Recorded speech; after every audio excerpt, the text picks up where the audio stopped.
Pour le calendrier de la Valentin 2022, la sororité et l'unité sont au goût du jour.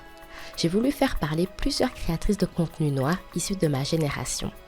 Elles qui, contrairement à moi, ne parlent pas d'amour, je me suis demandé ce qu'un mix entre nos deux univers, si distincts soient-ils, peuvent faire ensemble. Je te présente Marie Fidèle, notre sociologue préférée. Coucou Marie. Coucou. Je suis hyper contente de te recevoir parce que déjà, tu es la première à découvrir mon bébé qui est le canapé du calendrier de la Valentin. Je sais même pas trop comment je vais l'appeler parce que on n'est pas sur le canapé, on est sur mon lit, mais c'est pas grave, voilà. Mais surtout, c'est un projet qui me tient à cœur parce que je voulais absolument réunir un peu toutes les micro-influenceuses qu'on voit sur Internet et les micro-influenceuses. Enfin, est-ce que tu es à l'aise déjà avec ce titre-là? Je me définis pas vraiment en tant qu'influenceuse, mais écoute, je suis flattée d'avoir été conviée, quoi. Ah bah oui. Et donc voilà, je voulais réunir toutes les micro-influenceuses entre grands guillemets de Belgique qui moi déjà m'influencent et puis surtout qui sont de Belgique et qui sont afro. Et bien sûr tu étais sur la liste, alors bienvenue pour introduire mon bébé. Merci, je suis contente d'être là, vraiment, c'est pas des ambiances avec lesquelles je suis à l'aise de base, le rose, l'ambiance cocooning, cocoonut. Et donc du coup c'est bien, ça me sort un peu de ma zone de confort et puis je sais pas, ça fait un peu, ça crée un peu une zone d'intimité. Donc du coup moi je suis hors d'un cadre formel et j'imagine et j'ai vraiment cette sensation d'être toujours dans un cadre très figé par rapport à la manière dont je produis du contenu, tu sais, alors que ça reflète pas totalement ma personnalité, tu vois, enfin tu me connais un peu dans la sphère beaucoup plus privée. Et voilà, j'ai ces deux aspects très figés, intellectuels, machin, puis j'ai le côté plus fun, à l'aise. Et c'est vrai que ça, à travers les réseaux, tu sais pas vraiment faire ça, tu sais pas faire transparaître, quoi. Donc voilà. C'est pour ça, oui, que je voulais t'inviter parce que je ne vais pas te laisser... Non, je ne vais pas plutôt, moi, te présenter parce que tu vas le faire toi-même. Mais moi, en tout cas, c'est vrai que si je ne te connaissais pas, j'allais dire, ah oui, la meuf, c'est déboulonner Léopold, c'est sociologie, c'est... Alors que Marie Fidèle, c'est autre chose. Alors, je te laisse te présenter pour les gens qui ne te connaissent pas. Ah ben écoute, déjà il faut savoir qui on est, ça c'est très dur. Alors du coup moi j'ai toujours mon petit truc bien ficelé, je m'appelle Marie-Fidèle Doucinguizé, j'ai 24 ans, donc du coup maintenant je suis diplômée, sociologue, entrepreneuse, je crée mon propre contenu sociologique à travers les réseaux sociaux. J'ai dit que j'étais conférencière? Non, tu l'as pas encore dit. Spécialiste aussi des identités afrodescendantes, et donc voilà, j'aime beaucoup de choses, comme je disais la socio, mais j'aime bien tout ce qui est milieu urbain entre guillemets, parce que bon, urbain ça veut rien dire, bon, t'as capté, voilà, et puis voilà, moi je suis un peu, pour savoir qui je suis, le peu de choses que je sais à mes petits 24 ans, c'est que je suis un peu le fruit de deux mondes, à chaque fois, notamment un monde, du coup je suis d'origine rwandaise, mais aussi j'ai été socialisée principalement ici en Belgique, et deux mondes parce que du coup j'ai pu durant mon parcours de vie beaucoup fréquenter le monde universitaire et donc du coup je suis vraiment effectivement dans ce milieu académique, mais je suis aussi ce milieu urbain que je te dis, donc je suis une personne issue de milieu modeste, on va dire comme ça, et donc voilà, j'en suis extrêmement fière et je m'identifie beaucoup à ça pour pouvoir je m'identifie beaucoup à ça pour pouvoir me définir aujourd'hui. Alors c'était très beau ça.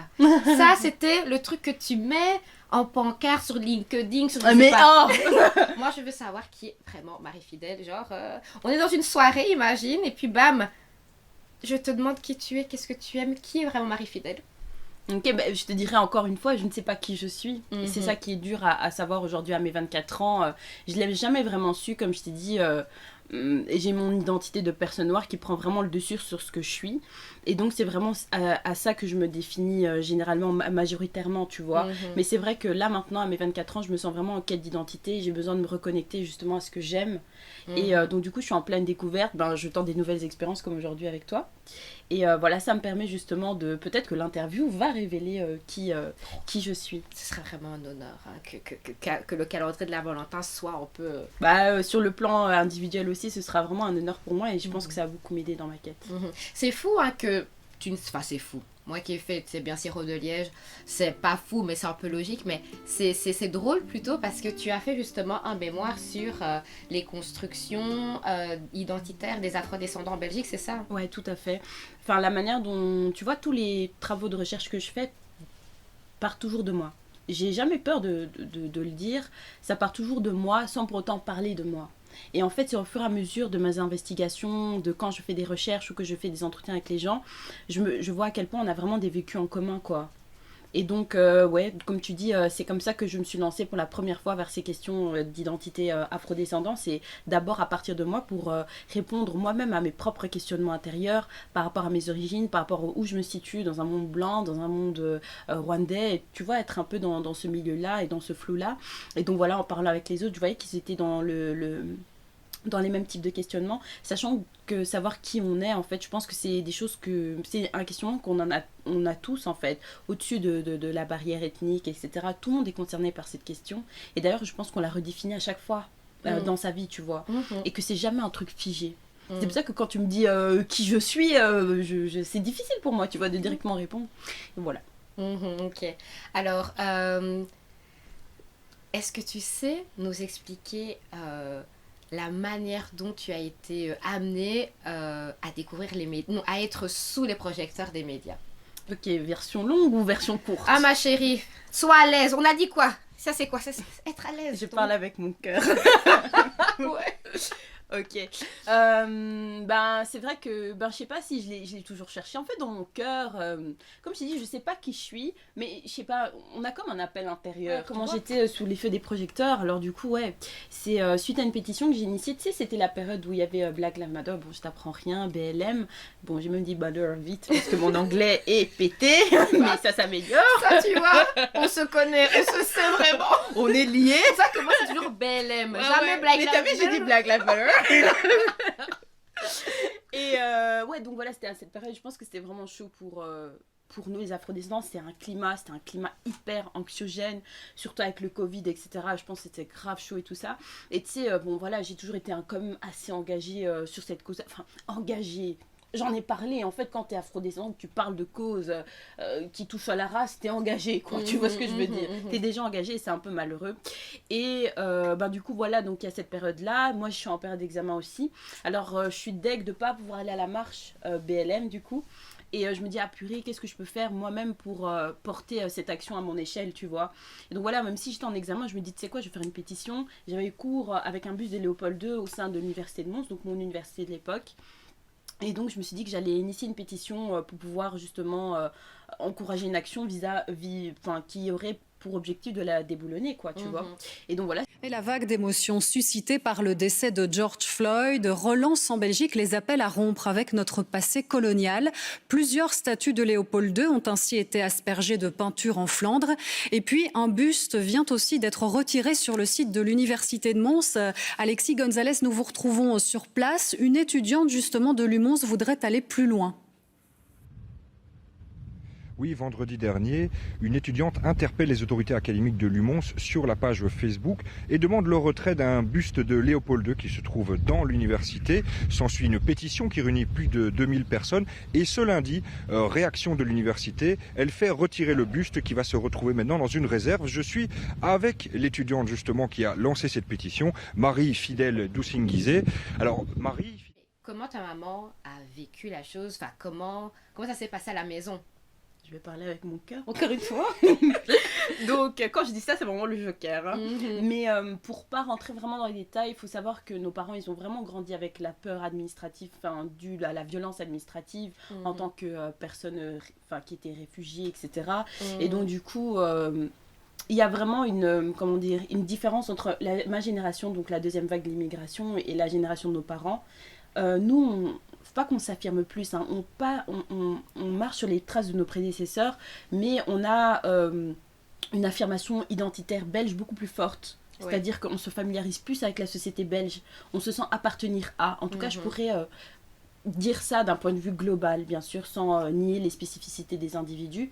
Et alors du coup, ce qui a fait que moi, j'étais à fond engagée, etc. Mais je t'avoue que j'ai fait mon action, j'ai pas dit à ma mère, tu vois. Je lui ai pas dit, je lui ai dit, bon, connecte-toi à 13h, il va voir un truc. Tu vois ce que je veux dire? Et donc elle m'a découverte à la télé, tu vois, subjuguée, etc. Parce que je la connais et je sais que des personnes comme elle, ou comme la génération de nos parents, avec le contexte du racisme, de l'immigration, ça a été très dur pour eux. Et donc se rebeller contre le système belge, pour eux, c'est très compliqué. compliqué, Tu tu l'as vois. protégé. Je pense que je l'ai protégée d'une certaine manière. Et des personnes qui peuvent incarner aussi le rôle de ma mère, c'est d'autres personnes de sa génération aussi qui sont venues me parler. Ouais, t'as fait ça, mais il faut rester calme, c'est notre pays. Enfin, plein de petits trucs là où tu vois, c'est des brides qui témoignent un peu de la peur, tu vois, qu'ils ont encore en eux et que moi aussi j'ai encore en moi, tu vois, dont j'ai hérité. Mais bon, je pense que le degré de socialisation qui a fait que je suis ici a fait en sorte que ça s'est dilué. voilà, ça s'est dilué et je me suis... j'ai pas hésité à me lancer dans cette action, quoi. Enfin, hésiter, j'ai essayé de trouver la force intérieure, donc voilà. Et comment tu l'as trouvé cette force? Bah, je pense que c'est vraiment motivé par des amis, etc., qui me disent, ah bah tu sais quoi, ouais, viens, on va le faire. Et puis, c'est l'emballement du contexte. Je pense que en dehors du fait d'enlever le buste d'un génocidaire qui a pu décimer des générations de personnes qui, voilà, issues de nos communautés respectives, hormis ça... moi j'ai fait ça en pensant à mes ancêtres, j'ai fait ça pour honorer quelque part un peu leur mémoire, tu vois, là où l'histoire coloniale c'est encore des choses qui sont extrêmement tabous, dont on n'en parle pas, et puis on oublie que derrière cette histoire il y a des individus en fait qui portent encore les blessures et les traumatismes de cette histoire, tu vois, et donc avoir posé cette action c'est un peu pas me faire justice, tu sais dans la religion chrétienne on dit ouais se faire être justifié par Dieu, tu vois, et juste cette sensation d'avoir été justifié, tu vois. Pour la cause noire belge. Ouais, même si les gens peuvent voir un truc très symbolique, très anecdotique, pour moi c'était extrêmement profond. Et voilà, ça a permis de poser quelques pansements sur certaines blessures, tu vois. Totalement. Ouais. Alors voilà, je te parlais de ta maman, tu m'as fait Joker. Bon, alors du coup, moi, je n'ai pas froid aux yeux, mais du coup, comment ça s'est passé? Parce que, je t'explique, de base, moi, ce contexte-là, je voulais l'appeler... Il se passera dans leur DM. Dans le sens où je me suis dit, en tant que créatrice de contenu afro, même pas, en tant que créatrice de contenu déjà, c'est sûr, on est exposé. Et donc, les DM sont divers et variés, quoi. Et je me suis dit, en étant exposée, et surtout, d'abord, première question, est-ce que tu penses que ta manière, ta représentation fait peur? Voilà. Je pense que dans les cadres intimes... Ouais. Mais je pense déjà, avant propos, il faut que je me positionne, tu vois, en tant que femme noire, hétérosexuelle, tu vois, je parle avec mon cadre et ma perspective. Et surtout avec ton cœur. Ici, on n'est pas dans tes conférences, là. Ici, on est dans le canapé du calendrier de la Valentin, donc c'est... C'est vrai, c'est vrai. Bah déjà, qu'est-ce qui se passe dans mes DM j'ai glow up ces derniers mois. Aïe. Mais après, tu vois, en tant que femme, c'est ça qui est super dur, c'est qu'on doit correspondre à plein de trucs. Donc moi, j'ai cette figure de boss lady qui m'intéresse et qui m'a toujours attirée, mais aussi ce côté, ouais, je dois être aussi une post-bad sur les réseaux, tu vois, tu dois être tout en fait à la fois, toutes ces identités. Et donc c'est vrai que, voilà, je produis du contenu intellectuel, etc. Mais c'est vrai qu'à un moment, ça m'a traversé l'esprit en me disant, ah ouais, j'aimerais bien avoir un contenu plus chaud, plus attractif, où je suis plus post-bad, etc. Et je me suis demandé, mais pourquoi je veux ça? Tu vois ce que je veux dire? Et je me suis rendu compte à quel point être une femme noire c'est trop dur en fait, tu vois. Être une femme déjà c'est dur, mais être une femme noire c'est trop dur parce qu'il faut vraiment s'allier avec plein de dictates, tu vois. Des dictates en lien avec un monde masculin, en lien avec un monde blanc, tu vois. Il faut en fait réussir à s'aligner et c'est vraiment ça que j'ai en fait dans mon vécu, tu vois. Dans la manière dont je me perçois, dans la manière dont j'ai voulu. Et donc du coup voilà, j'ai tenté 2-3 photos un peu stylées où j'étais plus douce et tout. Ouais, j'ai eu des trucs dans mes DM, mais c'est vrai que je me suis posé ma question intérieure en me disant... Avant de faire ça, est-ce que je m'aime moi-même, tu vois? Et tu vois, la construction qu'on se fait, je suis désolée, hein, c'est vraiment toujours ma casquette de sociologue qui revient toujours. Et comme je t'ai dit, ça parle de moi en fait, tu vois? La manière dont nous, en tant que femmes, on se construit, tu vois? Surtout en tant que femme noire, c'est vraiment une construction dans la dévaluation perpétuelle de ce qu'on est, tu vois? On nous dit qu'on est moins attractive, etc. On n'est pas représenté, etc. Et donc, j'ai l'impression qu'on se construit vraiment dans la douleur. Et notre combat, tu vois, c'est vraiment apprendre, je trouve, à arriver à nous aimer nous-mêmes, tu vois. Et je pense que tu vois la quête d'identité que je t'expliquais depuis le début, c'est mon combat, c'est d'apprendre à m'aimer moi-même, tu vois. Comme ici on est dans le calendrier de l'amour, je vais appeler ça comme ça. Et ben c'est vraiment pour ça. Je pensais vraiment aller dans un truc où j'allais parler des couples et tout, mais je pense que c'est pour une personne comme moi, c'est super important l'amour de soi en fait. l'amour de soi. Et c'est encore un truc que j'essaye d'apprendre. Tu sais, il y a les petits exos, regarder dans son miroir, se faire des compliments. C'est tellement des choses avec lesquelles on n'est pas familiarisé. Mais je trouve que des fois, en tant qu'être humain, on est les personnes qui se jugent le plus durement, en fait. Tu vois. Alors, du coup, moi, je tente d'essayer de changer cette petite voix, tu vois. Et de m'adresser plus de messages d'amour et d'être moins dure, d'être moins violente gratuitement comme ça, tu vois. Et vraiment essayer de développer cet amour de soi, quoi. C'est vrai, t'as vraiment...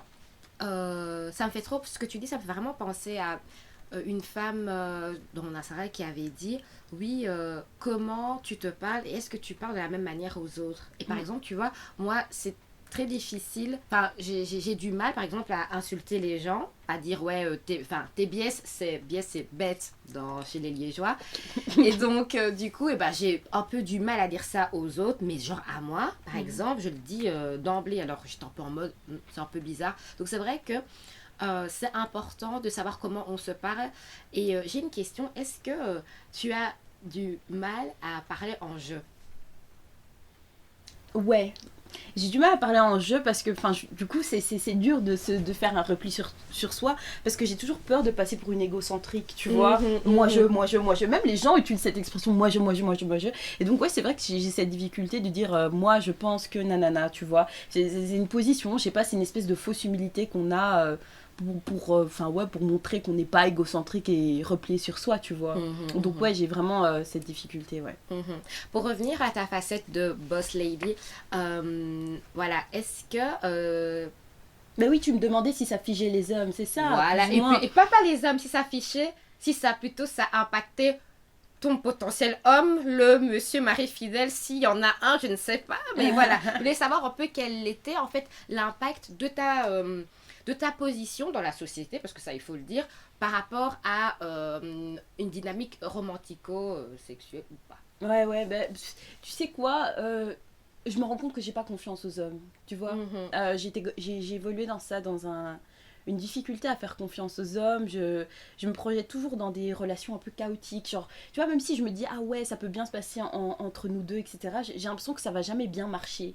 Mais à cause des modèles que j'ai toujours eu autour de moi, tu vois, bon, moi je suis pro Black Love, mais après moi c'était un choix politique, tu vois ce que je veux dire, j'ai choisi de m'exempter de certaines charges mentales dans mon couple, donc d'essayer d'éviter au maximum les micro-agressions dans mes relations, etc., je me sens plus à l'aise avec ça. Mais c'est vrai que il y a cette difficulté à pouvoir faire famille. Tu vois, je me suis rendu compte que je devais identifier cette difficulté justement pour moi, pouvoir me projeter dans un couple sain, endogène, tu vois. Donc ce fameux Black Love. Et je me rends compte que c'est vrai que je reviens toujours avec cette histoire coloniale, tu vois, mais je me rends compte à quel point nos familles, elles ont été brisées par cette histoire, tu vois. Et que reconstruire ce schéma familial, c'est vraiment dur parce qu'on a vraiment perdu tous nos repères culturels. Et donc refaire famille, aujourd'hui, dans notre contexte maintenant actuel, c'est vraiment un combat. Et surtout, c'est un choix politique. Pourquoi je dis ça dans un contexte occidental? Parce que vraiment, c'est des choses que je vois même au quotidien, qu'on me dit, tu vois, ouais, tu sais quoi, mais si tu veux continuer à réussir dans ta vie, il faut que tu te mettes avec un blanc. Ouais. C'est un truc qu'on m'a dit, tu vois. Et que c'est un moyen pour moi de contrecarrer en fait ces discours-là, de me dire non, c'est un couple endogène, je suis capable d'être épanouie et ça peut bien se passer, tu vois, contrairement à ce que Netflix essaye de me faire voir parfois, tu vois ce que je veux dire. Et voilà, il y a vraiment ce combat-là, mais c'est vrai que tu vois, j'ai cette posture aussi de je crois, femme forte, tu vois, boss lady, machin, entrepreneuse. C'est vrai que c'est un truc qui peut faire peur à certains gars, tu vois. Je le remarque dans la condescendance par rapport la condescendance qu'ils peuvent avoir par rapport à moi, tu vois.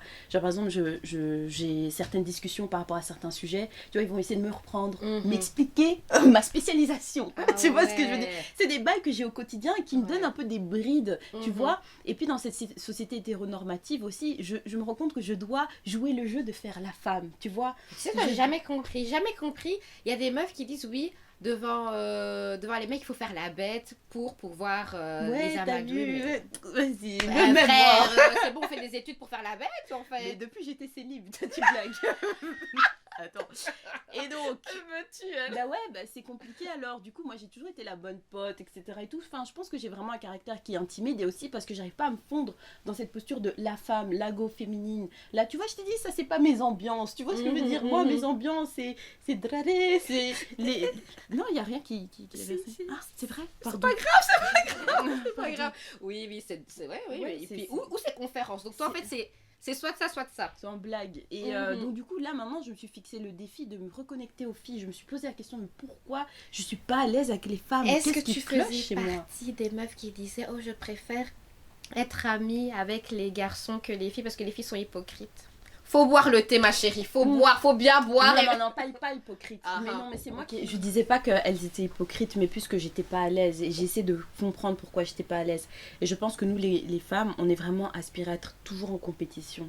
Et je pense qu'être avec que des gars, ça me permet justement de briller, d'exister. Ah, c'est un constat très dur que je fais avec moi-même. Mais tu j'aime vois. beaucoup parce que, déjà, un, tu as l'honnêteté de le dire, et puis de deux, je n'ai jamais entendu ça. Parce que souvent, c'était la raison pour laquelle les filles disaient ça, bah, c'était parce que les filles étaient hypocrites, mais ça, c'est hyper intéressant. Mais allez, les garçons aussi sont hypocrites. Bah Ils- oui, ils disent pas, ils ils disent disent d'une pas. autre manière. Eux aussi, ils ont des problèmes d'ego. Hein. Mais Ah bon, après, c'est pas le débat, je pense, ici. C'est pas le cœur de l'échange, même si on parle de cœur ici. Mais voilà, eux aussi sont hypocrites. Mais alors, du coup, voilà, comme je te disais, j'essaie d'être, comme je te disais, me reconnecter aux femmes, d'être à l'aise dans les ambiances, cocooning. T'as peu les aisselles qui sont, ça c'est mon expression, les paprikas qui sont atteintes. Quand il y avait des filles, ça n'allait pas. Bah ouais, non, c'était compliqué. Comme je t'ai dit, ce besoin peut-être d'exister. Et puis aussi, peut-être me faire un complexe aussi, tu vois, parce qu'elles sont toujours beaucoup plus féminines que moi, peut-être plus belles, etc. Et donc voilà, ça me... J'étais à l'aise, c'était un peu mon confort. Mais comme je t'ai dit, là maintenant, j'essaie de sortir de ma zone de confort. Et donc, ce rendez-vous, ce date avec une autre femme, arrive vraiment à point pour moi. Est-ce que tu te trouves belle? Alors, ça dépend des phases. Ah ouais, j'ai eu des phases de flop. Et je pense que ça, c'est l'histoire de meuf. C'est vraiment ça. Ouais. T'as des moments où t'es à ton apogée, tout, tu slay, et puis des moments de flop. Surtout avec le confinement, j'ai grave grossi. Et en fait, À ce fameux confinement. ouais, le premier confinement, tu vois, genre j'avais vraiment grossi de ouf et tout. Oui, j'ai vu tes vidéos 24 heures avec moi. Ah oui, voilà. Et donc, du coup, Et j'ai j'ai grossi de ouf. En fait, c'est parce que je m'étais donné à fond à la salle et puis alors j'avais grave mangé. Mais j'ai tu vu vois. que tu recommences. Moi, je suis Bah hyper ouais, je me rebats maintenant à la salle. Et en fait, même si j'avais grossi, j'adorais mon corps en fait. C'est bizarre, hein. Bah non. J'adorais. Non, Mais pourquoi c'est bizarre? mais parce qu'on nous dit ah ouais, t'as grossi, ah ouais, t'es censé te sentir moins bien, tu vois. Surtout quand t'es une taille comme moi, quoi, 42, 44 là-bas, tu vois. T'es censé te sentir pas bien quand tu grossis. Puis je me regardais, je me disais ah waouh, tu vois, je m'appréciais et je me rends compte que c'est vraiment. Tu vois, comme je t'ai dit, je suis dans ce combat où j'ai accepté tout ça. Je sais que, voilà, la norme des femmes, d'ailleurs, c'est la taille 42. Hein, parce qu'on le dit pas assez. Ah, on le dit pas assez parce que Ouais, je ne savais pas. Et c'est ça que ça m'a aidé vraiment à m'accepter, à m'aimer comme je suis. Et voilà, ce combat, il est toujours là. J'y arrive. Et puis, c'est toujours les petites phrases des gens. Ah, t'as grossi. Le petit truc de la daronne. Oh oui, comment tu vas faire pour ta robe de mariée? Et c'est ça qui me fait mal, tu vois, en tant que meuf. C'est que Ta maman, elle te dit ça? Elle te disait ça? que Dieu me pardonne, j'adore ma mère. Hein. J'adore ma mère et ma mère c'est B, tu vois. Vraiment, on parle d'amour. Là, il y a ma mère d'abord, tu vois. Mais c'est vrai que j'ai beau faire n'importe quoi, toutes mes conférences, passer à la télé, marquer l'histoire. Elle pense encore à la robe de mariée. C'est ça qui fait mon identité. C'est ça qui, pour elle, est un... C'est quoi? C'est la dot? Il y a, oui, d'ailleurs, la dot, non, oui, non. Bon, on en reparlera après. Moi, la dot, Ouais. je m'en fiche un peu, mais comme je te disais, tu vois, c'est comme je te disais, j'avais beau faire n'importe quoi, mais ma mère allait encore me dire fais attention à ton poids, il faut que. Sinon, comment tu vas faire pour ta robe de mariée? Mais qu'est-ce que je m'en fous de me marier? Mais frère, Tu vois ce que je veux dire? Mais désolé, je vais répéter, t'as déboulonné quand même. Une statue, qu'est-ce qu'on s'en fout si tu sais pas? Mais Bah, tu vois, c'est ça la vie de ce qu'on est en tant que femme et comment je suis. C'est j'ai beau faire ce que je veux, marquer l'histoire, machin, on me remettra On te toujours à ce cantonne, ouais. statut où c'est mon physique qui prime, c'est ça qui fait ma valeur, tu vois. Et ça, c'est dommage. Et comme j'ai dit, j'avais un bon rapport au corps, mais c'est les réflexions des gens qui te poussent dans ta schizophrénie, tu vois. Dans ta schizophrénie entre t'haïr vraiment et te détester toi-même et t'adorer pour ce que tu es, tu vois. Donc ouais, est-ce que aujourd'hui à l'instant T je me trouve belle? Ouais, aujourd'hui je trouve que je slay, tu vois. Mais slay, bon, à mon échelle, parce que ça devrait être un peu humble, mais ouais, je me sens bien. Aujourd'hui je me sens bien en tout cas. Et vraiment c'est ça, pour m'aimer moi-même, en tout cas physiquement, c'est un combat de tous les jours. je pense que. Mais ça- je t'ai coupé, tu voulais dire quelque chose? Non, tu ne me coupais pas, je t'écoute. Mais est-ce que tout ce que tu viens de dire, ça nourrit un peu ton syndrome de l'imposteur, comme j'ai vu sur en story Instagram, tu en avais parlé Ouais. un peu. Et donc, est-ce que le fait que, voilà, à chaque fois que tu fais quelque chose qui est magistral, en tout cas pour moi, bah, on te cantonne toujours à ta position de femme? Ça dépend. En fait, je pense que le syndrome de l'imposteur, c'est beaucoup moi qui le ressens de toute façon. C'est moi qui le ressens, c'est moi qui accomplit certaines choses et puis qui réalise pas. Et tu sais, quand je fais des prestations, je ne me regarde même pas. Je déteste m'écouter et me voir, tu vois. Ouais. Mais c'est vrai que des fois, je ressens le besoin d'avoir des piqûres de rappel. Et donc, je regarde mes interviews et je dis, ah, ça c'est moi, tu vois. Ah, j'ai dit ça, Tu si, te si. penses et tu Ouais, l'as. j'ai dit une vraie phrase là. Tu vois ce que je veux dire? Parce que j'ai Mhm. ce truc-là où t'as du mal à te reconnecter, tu vois, à toi-même, à ce que tu accomplis, etc. Tu vois ce que je veux dire? Comme c'est, tu vois, c'est dans mes ambitions, je veux pas que je me vois très haut, mais je vise de grandes choses, tu vois. Enfin, je pense. Et donc, du coup, tu vois, des fois, t'oublies les étapes que tu franchis, en fait. Tu fais tes trucs, comme tu me parles du déboulonnement aujourd'hui, moi je parle comme si c'était un bête truc, alors qu'effectivement, tu me rappelles que c'est un truc qui est inscrit dans l'histoire. Tu vois ce que je veux dire? Et pour moi, ces piqûres de rappel sont très importantes. Après, ce qui est difficile pour moi, c'est, comme je t'ai dit, cette dévaluation perpétuelle qu'on vit en tant que noir en société, tu vois. Et que je t'ai dit, ça entrave justement la production de l'amour de soi, de la fierté de soi, la valeur de soi, tu vois ce que je veux dire, d'un point de vue individuel, mais aussi collectif, tu vois. C'est-à-dire que je peux... tu sais, par exemple, quand je travaille avec les médias, je m'en fous, je les mets dans la sauce. Quand je travaille avec les médias et tout, et que je les parle, ils aiment bien me présenter sur ma posture de militante. Alors que je suis sociologue. Tu vois ce que je veux dire? On aime bien me cantonner à l'émotionnel pour déqualifier la capacité à pouvoir vraiment générer des réflexions objectives. Tu vois ce que je veux dire? Et ça, c'est mon quotidien, que mon intellectualité est toujours refoulée. Tu vois ce que je veux dire? Et ça, pour moi, ça c'est dur. Tu vois, c'est pas le syndrome de l'imposteur à proprement parler, mais c'est aussi encore cette manière dont on me déqualifie. Et ça, pour le vivre, ça, c'est vraiment dur. Ouais, et alors, du coup, j'essaie de développer cette force-là, de pouvoir les reprendre, de pouvoir réussir à me réaffirmer, tu vois. Ouais. Mais ça, je pense qu'il y a beaucoup de personnes, du coup, non blanches qui peuvent le vivre, je pense. Oui. Et en parlant de tout ça, tu fais des visites décoloniales? Yes, ouais, je fais aussi des visites décoloniales. Alors pour moi, ça c'est vraiment fun. Ah bah, C'est vraiment chouette parce que comme je réalise un petit rêve, c'est mais comment ça s'est passé? Expliquer tout, parce que moi je pensais que c'était que comment on appelle ça? Il y a un collectif comme ça qui fait souvent ça. Mémoire Bruxelles. coloniale. Mémoire coloniale. Je pensais que c'était pas. Je pensais que c'était que ils ont pas aussi le cachet, mais tu l'as fait toute ça. Enfin, comment ça s'est passé? Bah oui, mais c'est pas moi qui ai créé l'initiative, hein. C'est une association donc, du coup, qui m'a recrutée pour pouvoir le faire. Bah, faut savoir que je l'avais fait déjà moi-même, la visite des coloniales de Mons. Effectivement, comme toi, j'étais un peu subjuguée. Je me dis, oh tiens, il y a vraiment des traces de ce passé colonial vraiment partout. Bon, il y avait la grande statue là où est-ce que je suis passée à la télé au JT. Bon, ça je connaissais, tu vois. Mais après, il y a plein de commandants, de bras droits de Léopold II qui est éparpillé comme ça dans l'espace public, tu vois. Et donc, vraiment, faire cette visite, ça m'a permis d'en prendre conscience. Et donc comme voilà, je me spécialise sur ces questions, je pensais que pour eux ça allait un peu de soi que je reprenne un peu ça, je reprenne un peu le flambeau pour pouvoir faire ces visites. Et donc pour moi c'est vraiment sur le plan humain, c'est un plaisir de le faire parce que je rencontre des gens que j'allais jamais rencontrer dans ma vie, tu vois. Genre tu sais, produire du savoir c'est une chose, mais vivre vraiment les choses c'est une autre. Je m'explique. C'est-à-dire que là maintenant je rencontre vraiment des personnes qui sont fils de colons. Tu vois. Et donc moi et eux, on est placés à deux endroits de l'histoire. Et ça, c'est incroyable. C'est-à-dire qu'il y a des dialogues qui sont possibles en 2021 entre moi et eux.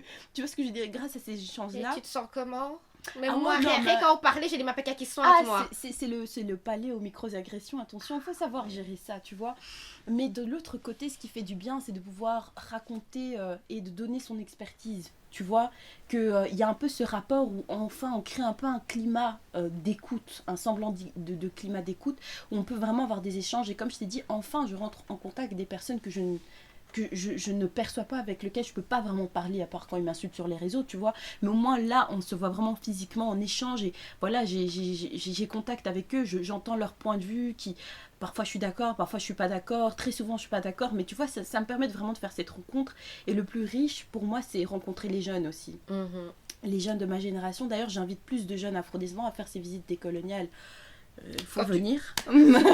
Faut venir quand parce tu que dis jeune, c'est de quel âge à quel âge? Ah ouais, non, mais c'est bien 18 à 35, on va dire, tu vois. Ah, oh, mais moi, tu sais que même moi, je dirais même que... plus jeune, plus hein. jeune, hein. 15, même 15, Parce que 12. tu trouves pas, enfin en tout cas moi c'est le cas, mais moi je trouve que mes plus grosses micro-agressions ont été réalisées sans même que j'en sois consciente en secondaire, et je suis sûre que c'est la même chose. Oui, bien sûr, Donc, oui. même les gamins de 14 ans, ils devraient venir. Hein. Oui, ça Même- aussi, on va en parler. Après, le truc, c'est qu'ils devraient venir, certes, mais après, je pense que même eux, aussi, ça fait du mal, tu vois. Moi, C'est pas les os humains, je te jure, c'est moins violent que tu penses. je peux comprendre, ouais. mais tu sais, moi, je me rappelle quand j'étais un peu plus petite, fallait pas me parler du Congo. Dès qu'on disait Congo ouais. à l'école, j'avais de larmes aux yeux parce que je savais que les gens Mm, commençaient à se retourner aussi, m'avaient jamais vu de la classe, donc j'ai toujours été là. Donc, du coup, je pense aussi que ce serait... Après, c'est même pour ça aussi que je vais interviewer, enfin faire une vidéo intragénérationnelle, c'est que je me demande en fait comment eux, ils sont face à tout ça, parce que eux, ils ont connu BLM, ils ont connu cette expansion, et aussi ils ont connu le fait que être noir c'est cool, alors que nous, ben, quand on était petits, Ouais, non, être c'est noir vrai. c'était pas cool, c'était être blanche. Mais tu c'était sais quoi, cool, ou j'ai être retrouvé blanc. mon Skyblog. Mhm. J'ai retrouvé des vieilles photos de la honte en 2010. Mhm. 2010. Et Et comment, j'avais 11 ans et comme comment ça. était la Marie de 2010 Mais du coup attends. Et j'ai vu une photo où il était écrit fier d'être noir. Et je lui ai dit, mais j'avais une conscience comme ça ethnique à mon âge. C'est quoi ce délire, mais ça, tu vois? mais ça voulait dire quoi être fière d'être Mais noire en ouais, 2010? fier d'être noir quand j'avais 11 ans. Et je me dis, mais cette histoire brise notre innocence, c'est un truc de fou. Tu vois? Ah ouais, oui, Tu vois ce que je veux dire? oui, Et oui. donc, pourquoi je disais que j'étais contente de faire des visites avec la jeunesse, c'est que, parce que pour moi, c'est pas, encore une fois, être justifié, c'est ça, tu vois? Mhm. C'est-à-dire que maintenant, pour moi, la jeunesse, c'est vraiment le moment clé. C'est ça qui va vraiment déterminer l'avenir de demain. Les politiciens le disent déjà, tu vois. Et même le monde scientifique, tout le monde le dit, tu vois. Mhm. Et donc, pouvoir leur parler, tenter de déconstruire certains préjugés, même si sur place, tu penses pas qu'il y a un truc qui se passe, même si je sème une petite graine, pour moi, c'est incroyable. Pour moi, je suis vraiment dans l'action. Et ma phobie, c'est d'être figée à mes trucs intellectuels. Et là, je trouve que j'agis d'un point de vue pragmatique, tu vois. Et ça me fait du bien. Ouais. Tu sais, c'est ce que je vois en tout cas. J'ai l'impression que même si t'aimes pas la casquette de militante, mais t'es sociologue, c'est sûr. Moi, je trouve que t'es quand même militante aussi. Et j'ai l'impression que plus on grandit, plus on n'a plus envie de militer sur les réseaux. Je sais pas si toi c'est ça. Mais en tout cas, moi, je commence à être... J'ai de plus en plus envie il y a mille et une façons de militer, mais le fait D'être sur le d'agir sur le terrain pour le public cible Mm. pour lequel je veux travailler, entre grands guillemets, j'ai l'impression que ça me rend encore meilleur, ça me rend plus contente que quand Mais j'écrivais. boule un peu. Tu vois, là, maintenant, je te disais, ouais, je me définis comme une fille de la street et tout, le terre-terre, c'est chez moi et tout. Quand je fais mes entretiens sociologiques, ouais, bon, langage bruxellois, tu connais. Quand je fais mes entretiens sociologiques avec les gens, etc., j'ai eu la chance de rentrer en contact avec une bande urbaine. Oh, Et, une bande ouais, urbaine, une c'est-à-dire bande urbaine. c'est quoi la définition, madame, de bande urbaine? Non, vraiment de ce qu'on entend, les jeunes étrangers qui traînent en bas des blocs et qui trafiquent de la drogue, tout ça, tu vois. Et donc voilà, par l'intermédiaire d'un ami, j'ai pu rentrer en contact avec eux et faire une interview. Et en fait, je viens de Boxtal, tu vois. Et Bobox, c'est à Bruxelles. Ok. On dit Bobox, bon voilà. Et Faut même dire représente, je sais c'est pas en quoi là. blague. Et ouais, donc du coup, en parlant avec eux, etc. Donc voilà, on fait l'entretien et tout. Je les pose des questions un peu coconnes. Est-ce que vous vivez le racisme? Bon, bien sûr que oui, mais bon, voilà, il me fallait un peu Oui. des données, tu vois, brutes. Mhm. Et puis à la fin de l'entretien, il me dit, mais de toute façon, toi, tu comprends rien. Tu vois, t'es pas de chez nous. Et si, ça va. Ça m'a blessée.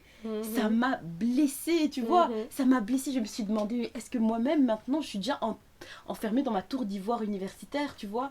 Comment je me définis? Enfin, c'est marrant comment mon identité perçue et vécue, elle a changé en fonction des endroits dans lesquels j'évolue.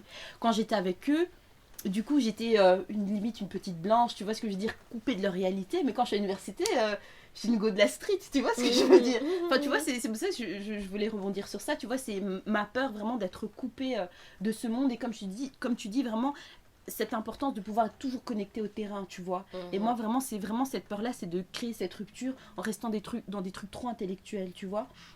C'est pour ça que pour moi c'est important de valoriser ces paroles-là, tu vois, les paroles un peu des personnes oubliées, des gars des quartiers. Et j'ai été surprise par leur capacité à intellectualiser ce qu'ils disaient, tu vois. Qu'au final, moi en tant que sociologue et eux, on dit la même chose. Sauf que c'est en termes différents, tu vois. Mais le rapport qualitatif, il est identique, tu vois. Tout ce que tu m'as expliqué pour le moment, c'est un mélange entre trauma, réussite, entre peine, entre chute, entre des hauts et des bas. Hein, voilà, petit jeu de mots. Mais parce que oui, c'est aussi la maman de des hauts et des bas. Tu peux expliquer un peu ce que c'est? Ouais, bah alors tu vas encore t'éloigner de ma vie C'est pas intime. grave, c'est pas grave. Je vais y revenir. Bah, Déo-Débat, aujourd'hui, maintenant, c'est une plateforme média Mhm. qui promotionne la culture africaine, qui met en avant mon contenu sociologique. Mhm. Mais ça n'a pas commencé comme ça. En fait, ça a commencé à l'université, dans un vide dans lequel on parlait beaucoup de questions de gauche, etc., communisme, auquel je m'identifie beaucoup. Mais je me rendais compte qu'il y avait cette difficulté à parler de la race, à parler de l'histoire coloniale, etc., alors que c'est parti. Tu peux pas parler de capitalisme sans parler de racisme, d'esclavage, de colonisation, tu vois. Mhm. Donc voilà, je voulais créer un truc, un espace où on pouvait en parler librement et où les étudiants allaient être en avant, tu vois. Et qu'on allait un peu casser ce rapport enseignant-enseigné là qu'on a habituellement, enfin de manière habituelle à l'université. Et donc voilà, j'ai créé un concept qui est un événement débat, clairement, avec des étudiants qui sont mis en avant et donc qui débattent sur ces sujets de colonisation, etc. Et voilà, c'est un travail c'est un débat qui se fait sur le fond et la forme, puis tu gagnes un prix à la fin. Donc voilà, le but c'est vraiment de créer un cadre de réflexion et d'échange, quoi. Mhm. Donc voilà, c'est un peu ça le déo et débat, le petit bébé. Mhm. Voilà. Et est-ce que, voilà, donc comme je disais au tout début, du coup, tu parles de tout ton cheminement, mais est-ce que tu as une personne qui peut écouter et surtout, est-ce que tu te laisses l'espace, voilà, pour pouvoir pleurer un bon coup, pour pouvoir parler aussi des micro-traumas que tu as vécu, parce que j'imagine qu'en étant sur le devant de la scène de la personne qui voulait déboulonner les statues, la personne qui dit des choses assez comment des choses qui font mal pour certaines personnes, pas plus pour nous, mais j'ai l'impression que ça fait plus mal pour les personnes blanches. Mais est-ce que tu as Ok, je vais m'ouvrir, mais j'espère que ta vidéo elle va faire 2 vues, Inch'Allah. Comme ça personne voit. moi aussi voilà. Et oui, j'ai quelqu'un. Et donc du coup, ça m'aide beaucoup dans mon cheminement, dans ma vie, dans mon cheminement en tant que femme. T'as vu comment je bégaye? Et je vois ça cool hein. Ouais, ça Voilà. commence à être chaud. Je vois ça, c'est le but. C'est pour ça qu'on est en cocooning. C'est Sans pour blague. ça. Hein. Et ouais, ça m'aide beaucoup parce que du coup, il a une identité un peu spécifique, c'est-à-dire que du coup, c'est quelqu'un de la diaspora comme moi, tu vois, mais il a vécu son adolescence en Afrique. Et donc, du coup, bon voilà, on peut l'appeler un blédard, même si je n'aime pas ce terme, mais je vais l'utiliser juste pour le concept un peu usuel, je vais l'utiliser. Et donc, voilà, il a cette perspective sur l'Afrique que j'ai pas. Oui. Et donc, je pense que j'aurais jamais pu produire des choses aussi profondes sociologiquement sans sa présence, parce que du coup, il me fait voir tout ce que je ne vois pas, tu vois. Et tu sais, comme je te disais, comme j'avais 11 ans, je disais, ouais, je suis preneur, etc. Mais lui, il m'a fait vraiment voir c'est quoi l'Afrique, tu vois ce que je veux dire. Ne serait-ce qu'à travers ses récits, dans la manière dont il réfléchit, dans les perspectives qui me met en avant.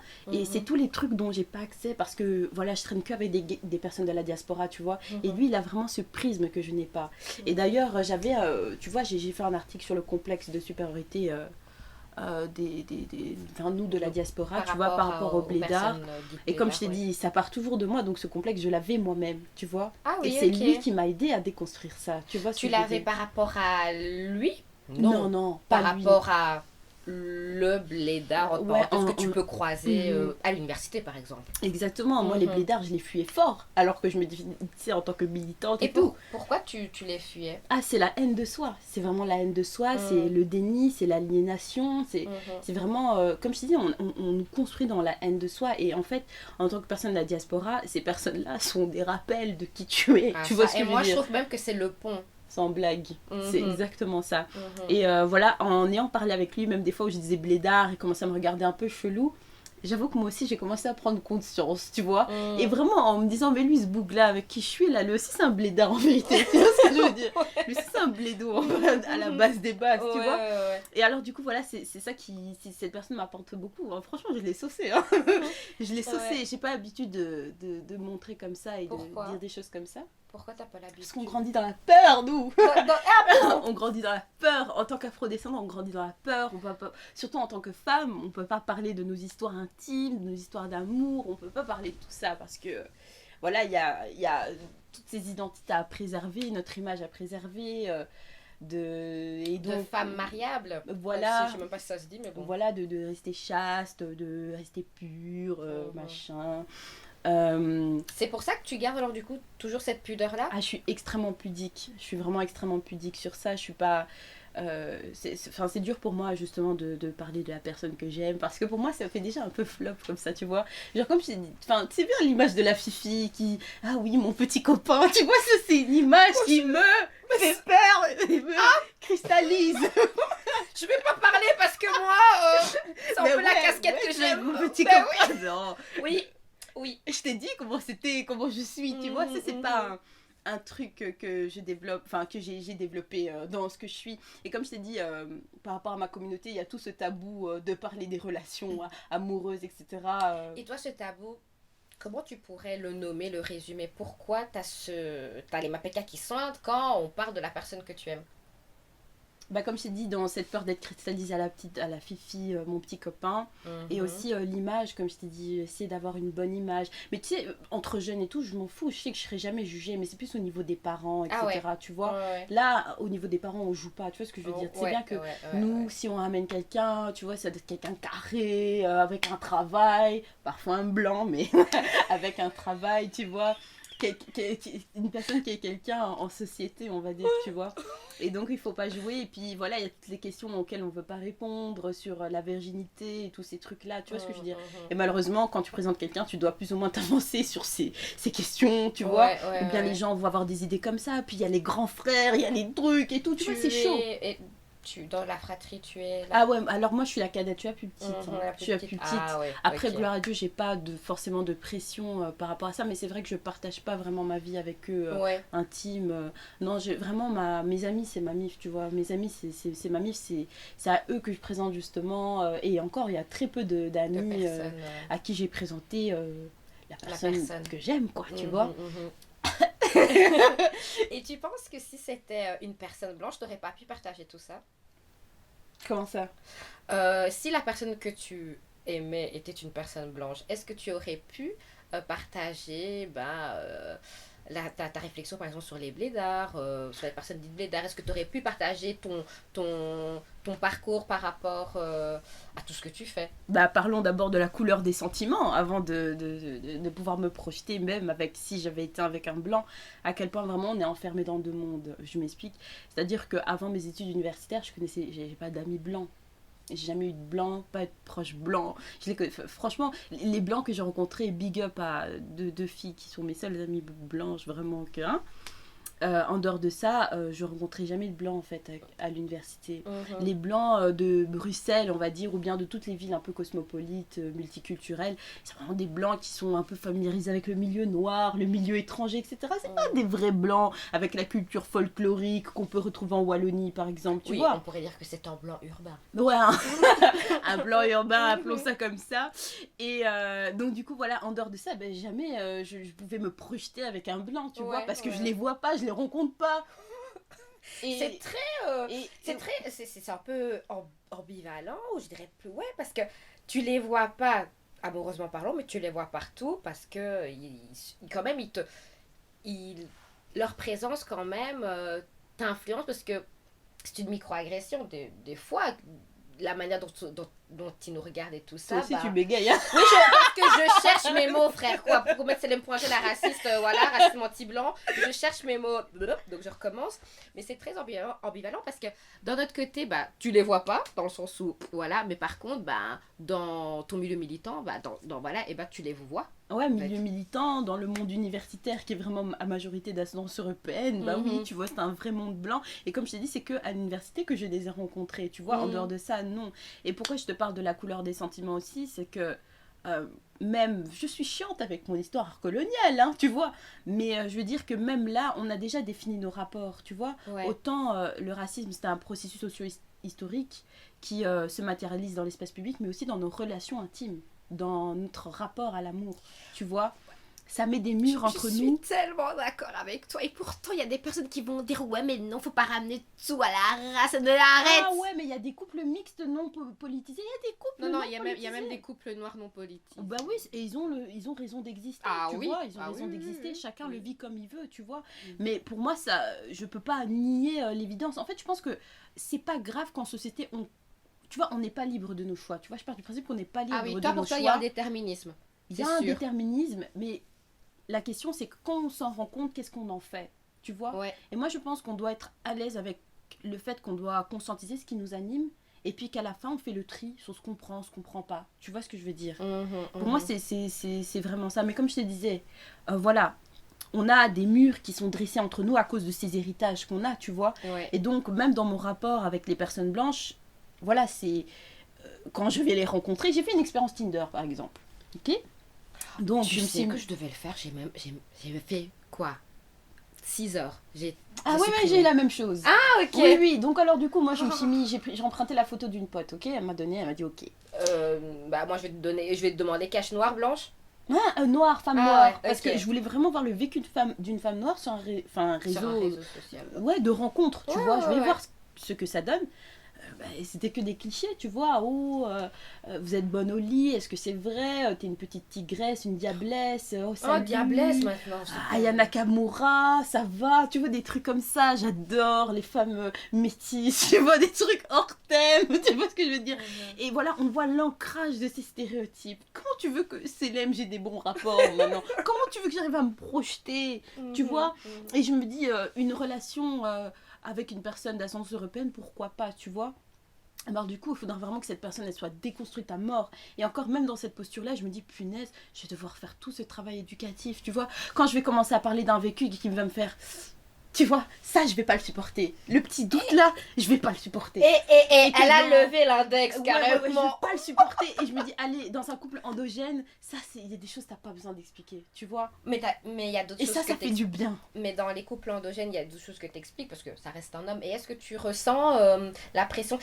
Voilà, avec la personne que tu aimes, est-ce que tu ressens la pression que sa masculinité engendre? Mais c'est chaud de composer avec un homme noir bantou, c'est chaud. Alors c'est là, chaud même pas pourtant. Bantou, frère, même les Sahéliens, ils... Ah ouais, mais je parle de ce que je connais. Ah oui, oui, oui. Moi, je suis toujours en Afrique des Grands Lacs. Je Ah suis oui, bah toujours moi là-bas. pas, moi c'est toujours là-bas. J'ai dit que je suis spécialiste des identités afrodescendantes belges. Ah oui. Et ouais, non, mais composer avec eux, c'est difficile. Et en fait, genre, je suis pas un homme. Mais bon, voilà, du coup, ma casquette de sociologue me fait voir certains trucs. Tu vois, et puis, il faut avoir l'humilité de dire, je n'ai pas l'expérience vécue d'un homme, mais tu consentis certaines réalités. Et donc, voilà, comme je t'ai dit, t'as toutes tes casquettes qui se fondent. Tu vois, entre être la femme baby mama qui l'attend en tant que femme africaine, être moi-même la femme émancipée du contexte européen, et puis après, tu vois, c'est plein de rôles que tu dois entremêler ensemble, tu vois, et pouvoir définir ton rapport avec la personne que tu aimes dans ce cadre-là, je te jure, c'est super dur, c'est super difficile. Et je crois que c'est compliqué de pouvoir m'avancer sur cette question sans devoir faire un diagnostic sociologique qui pourra durer des plombes, tu vois. Ouais, et donc, ouais. je préfère pas vraiment développer à fond, mais c'est très dur d'être avec un homme noir bantou. Vraiment, C'est ça la très réponse. dur. C'est ça que je peux dire. Sachant que tu vois, cette question de dévaluation de ce qu'on est, c'est aussi un truc qui les touche, tu vois. Aujourd'hui, la posture des hommes noirs dans les sociétés belges, c'est très difficile, tu vois. Leur représentation d'un point de vue symbolique, d'un point de vue social, économique, politique, c'est catastrophique, tu vois. Il faut aussi composer avec des hommes brisés. Il y a le phénomène de dépaternalisation, tu vois. Eux aussi, ils sont héritiers de familles sans père aussi. Tu te rappelles Et nous aussi. la première fois qu'on s'était rencontrés, je crois que c'était au Love Talk, tu te rappelles? Et puis t'as dit, meuf, moi aussi j'ai fait un travail sur ça. Voilà. Et tu te rappelles, ok, ça c'était ma réaction de grosse liégeoise, merci. Mais est-ce que tu te rappelles plutôt la réaction du public des hommes noirs? Ah, c'était une catastrophe. C'était ma pire et ma meilleure scène. Ah, c'est vrai? C'était ma pire et la meilleure. Ah, bah moi Parce j'étais que très mal pour toi. les filles noires devant, elles étaient là. Et les hommes noirs, ils étaient comme ça. Et Dieu m'en pardonne parce que en fait, des gens, ils pensaient que je faisais des généralités. Et donc, c'est pas grave. C'est un travail que je fais de terrain, que j'apprends au fur et à mesure des conférences. C'était tu une dois des dire... premières, non, je pense. Ouais, c'est une de mes premières. Bah et donc, oui. je savais pas qu'il fallait dire aux gens que tu parles sociologiquement, qu'ils doivent pas se sentir condamnés en tant qu'individu. Tu vois, et maintenant, le disclaimer, et je le fais encore même ici, vous devez pas vous sentir condamné si je parle sociologiquement. C'est vraiment important de le faire, sinon les gens prennent personnellement. Et ces questions de masculinité noire sont des questions encore très taboues chez les hommes. Surtout que, en tant que femme noire, je peux comprendre que tu te sens brusquer parce que je vais t'expliquer comment tu te définis en fait, tu vois. Mais en tout cas, je vais essayer de t'expliquer quels sont les antécédents sociaux qui peuvent t'influencer, économiques, politiques, qui peuvent influencer la manière dont toi tu te perçois, tu vois. Et donc voilà, comme je t'ai dit, c'est pour ça que je t'ai dit, j'y vais doucement parce que j'ai pas l'expérience vécue, j'y vais doucement, tu vois. Et c'est pas pour rien que je vais parler aux bonnes urbaines, etc. Parce que j'ai envie que c'est les personnes concernées qui parlent en priorité. Et puis moi, je fais peut-être ce rôle de catalyseur pour pouvoir diffuser l'information, pouvoir, tu vois, juste mettre par écrit ce que j'ai entendu, tu vois, et ce que j'ai analysé. Et donc voilà, comme je t'ai dit, la posture politique de ces hommes noirs, etc., c'est très dur de composer avec eux, tu vois. Eux-mêmes, ils ont une posture... tu vois, c'est très difficile et je sais qu'en tant que femme noire, on a été très dur avec eux. Tu sais, l'époque des footballeurs, etc. Bon, c'est encore même ce débat, on le ressent encore. Oh, les footballeurs sont avec des femmes blanches, machin, tu vois. C'est un débat qu'on entend, tu vois. Et en fait, j'ai l'impression qu'on oublie d'expliquer à quel point nous, les femmes noires, on est brisées, on est blessées par ces hommes. C'est pour ça que je dis faire famille avec eux, c'est difficile. C'est difficile et facile parce qu'on a des exemples positifs et il faut s'accrocher. Nos tantes, nos potes, nos yayaas même. Nos yayaas, si tu veux, mais faire famille avec eux, c'est difficile parce qu'on a été brisés. Et ça, c'est vraiment générationnel, tu vois. Même la manière dont, comme je dis, on s'est construit en tant que foyer, l'absence des pères, etc. Faut savoir qu'autant on a nos héritages, mais les garçons noirs aussi ont ces héritages aussi, tu vois. Et aussi, ils essaient de se construire en tant qu'hommes dans une société aussi dure, qui les traite aussi durement, tu vois. Et donc j'arrive à avoir de l'empathie aujourd'hui pour eux et c'est grâce à encore la personne que j'aime qui m'a permis de prendre conscience de ça, tu vois. Mais en ayant ouvert des trucs, en fait, parce que j'avais ma petite posture d'afro-femme énervée, tu vois, je vais même pas dire énervée à raison d'ailleurs, énervée, et c'est vrai qu'en parlant avec lui, il m'a permis de prendre conscience en me disant, écoute, je vais essayer de mettre de côté ma colère et développer mon empathie, tu vois. Et c'est vrai qu'au fur et à mesure de parler avec lui, je me rends compte, tu vois, le diagnostic sociologique que j'ai quand même fait, tu vois, genre, ça me permet vraiment de comprendre qu'eux aussi sont vraiment en souffrance en fait, et qu'ils sont vraiment plus en difficulté et que le plus pire pour eux, c'est qu'ils n'ont pas conscience qu'ils souffrent et qu'ils n'ont pas conscience qu'ils sont en difficulté. Et donc voilà, composer avec ça, c'est dur. Après, voilà, comme je t'ai dit, j'ai la chance d'avoir une personne, même si je dis c'est difficile, au moins il est à l'écoute. Et donc ces diagnostics, il les écoute et je pense qu'il peut inférer son comportement ou son comportement à ça, tu vois. Et donc voilà, j'ose espérer qu'on s'apporte l'un et l'autre, quoi. Je suis sûre. Donc voilà, ouais, j'espère parce que j'étais bien... Dans ma vie, je sais pas, j'ai ce rapport aussi un peu asymétrique parce que aussi... On n'en parle pas quand c'est dit homme noir, bantou, machin. Le problème, c'est que nous, les noirs, on est entre deux mondes. Entre montrer vraiment son amour. Tu vois, comme ici, on est très démonstratif en amour, tu vois, en Occident. Et puis l'amour pudique, tu vois, qui est plus notre héritage africain. Et ces garçons noirs, souvent... Mais écoute, tu sais, moi, je suis pas trop d'accord. Parce que, en tout cas, moi, dans ma culture congolaise, je trouve pas que les Congolais garçons sont pudiques. Hein. Quand ils t'aiment. Donc, tu vois, je trouve que c'est aussi très... je trouve que ça dépend. Mais attends, je suis d'accord avec toi. Parce qu'il y a la culture du romantisme, là, voilà, avec les Fally, tous les chanteurs, là. Ouais, je suis d'accord. Donc, je trouve pas... En fait, mais moi... il y a, pardon, je te coupe, hein, mais il y a un pas entre parler d'amour, ah, tu es très bien, machin, et ouvrir parler son de cœur. Sentiments. Voilà. Moi, je suis sur le sentiment, là-bas. Oui, tu sais que... quand j'avais parlé de ça durant ma première de Sirop de Liège, moi j'avais dit la seule et unique raison pour laquelle, par exemple, je tiens pas la main à mon amoureux ou que c'est parce que les tantines vont commencer à les parler et parce que quoi après. En fait, moi je pense que notre pudeur, elle, pour moi en tout cas, ma pudeur, elle s'est fortement limitée par rapport au regard de ma maman. Tu vois, maintenant, vu que j'ai passé un certain âge où ma mère sait que je vais me marier, je suis beaucoup plus à l'aise. Moi, mon premier amoureux, ma mère l'a appelé parce que, soi-disant, on m'avait vu lui rouler une galoche au Zara, alors que c'était faux. Donc, du coup... C'est notre quotidien. Et ça aussi, j'ai eu des trucs. Oui, on a vu ta fille avec machin, on t'invente des vies. Et je t'ai dit, c'est pour ça que tu me demandes, mais pourquoi tu ne montres pas à ton copain? J'ai jamais dit ça. Non, j'ai jamais dit ça. Ah, merci, parce que moi-même, je le montre pas. Je te caricature, excuse-moi. Mais voilà... C'est pour ça, c'est pour des trucs comme ça, t'as pas la paix. T'as pas la paix. Et il y a même du cœur. Et il y a même des gars renois qui disent ça, tu vois, genre voilà, vous c'est une galère, on vous aime mais c'est une galère d'être avec vous, tu vois. Ouais, okay, mais je les comprends. Tu sais, j'ai cru que t'allais dire Ah oui, il y a même les hommes noirs qui disent que ouais, vaut mieux pas qu'on s'affiche et tout. J'ai dit, oui, mais eux, c'est pour une autre raison. Oui, mais bon. oui, ça, c'est une autre raison, c'est trop Oui, peur. merci. Mais voilà, tu vois, genre, comme je t'ai dit, on n'a pas, on n'a pas la paix. On peut pas vivre notre amour dans la paix sans que quelqu'un nous balance, sans que nanana, par jalousie, Mais par peut-être- je ne sais pas, peut-être contrôle. peut-être que la paix viendrait par la communication avec ta maman, non? C'est une question. Mais, entre autres, mais... ouais, si on veut rentrer dans la profondeur des choses, ma mère, c'est quelqu'un qui est très croyante. Très, Ah oui. très croyante. Et donc voilà, elle a certaines visions de l'amour. Comme je t'ai dit, toi, tu me crois pas à ces histoires de deux mondes là. T'as dit, je suis pas totalement d'accord. Non, je suis pas totalement d'accord, mais j'ai pas dit que c'était faux. Ah hein. oui, bien Non, sûr. non, non, Eh ben, non. tu vois, comme je te disais, l'amour pudique, elle joue aussi avec la religion. Tu vois ce que je veux dire? Et donc, c'est vrai qu'avoir des discussions à cœur ouvert sur ces questionnements-là avec la daronne, c'est compliqué. C'est Ok. compliqué, ça va vite dériver vers oh, ne te donne pas un homme, si tu ne C'est ce tu que te ma mère, donnes une fois, m'a un homme, dit. tu vas perdre ta valeur. Ma- Comment tu veux C'est ce que avoir ma la mère- paix, encore une fois? Quand ta daronne elle te dit des trucs comme ça, comment tu veux te dire ok? Tu crois qu'il y a des moments où j'en ai pas marre? Où j'ai quelqu'un qui me plaît et j'ai pas envie d'en parler à ma mère, j'ai envie de parler à ma mère, je veux lui dire ouais maman je fais ça, et je pense que c'est comme ça qu'il y a plein de filles de ma génération, plein de garçons se mettent dans la merde parce que nos darons ne sont pas acclimatés à ce genre de discussion. Ils comprennent pas qu'entre nous et eux il y a une rupture, un point de rupture. On conçoit pas l'amour, on conçoit pas les relations, on conçoit pas le sexe comme ils le conçoivent, tu vois. Et ça c'est fatigant, vas-y dis-moi. Je disais, c'est comme ma mère, elle m'avait dit, on ne goûte pas une fille. Parce que mon cousin, il voulait partir en vacances avec sa copine. Elle lui a dit, mais on ne goûte pas une fille. Tu vois, what the take comme that, c'est quoi ça? Et alors, je l'ai regardé, j'ai fait, mais... Ah bon, bref. Marie Fidèle, si je te dis le calendrier de l'Avent-Valentin, qu'est-ce que ça te dit? Je fête la Kwanzaa. Rien à voir. Ok. Ah bah, ça te dit ça, toi? Ben, de l'Avent-Valentin. Oui. Si je te dis le calendrier de l'Avent-Valentin, quel est le premier mot qui te vient en tête? Mais l'amour, hein.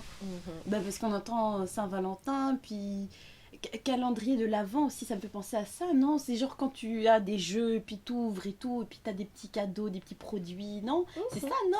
Ah, voilà, ben, je pense à ça, moi. Ok. Merci beaucoup, Marie Fidèle, pour cet entretien. Merci. Comment tu t'es C'était sentie? chouette. C'était chouette, ben écoute, ouais, je suis vraiment sortie de ma zone de confort. Ah, j'ai dû te titiller, hein, parce Ouais, que non. sinon on allait continuer à faire la conférence. J'allais jamais en parler, comme je t'ai dit, Mhm. j'espère que la vidéo va faire 2 vues. Et d'un côté, j'espère qu'elle va faire blindée de vues, tu vois. Et bon, quoi qu'il en soit, je vais tout assumer, il n'y a pas de souci. Et vraiment, je suis contente que tu m'aies donné l'opportunité de participer à ça. Enfin, comme je t'ai dit, moi, je crois beaucoup au destin, à l'univers. Et je pense que j'avais besoin de cet espace aussi pour dévoiler cette partie de ma vie, si ça intéresse des gens. Ça intéressera Et, toujours. Et pour donner mon point de vue. Et puis voilà, franchement, cet échange, c'était un plaisir, quoi. Plaisir Donc, merci. partagé. Merci.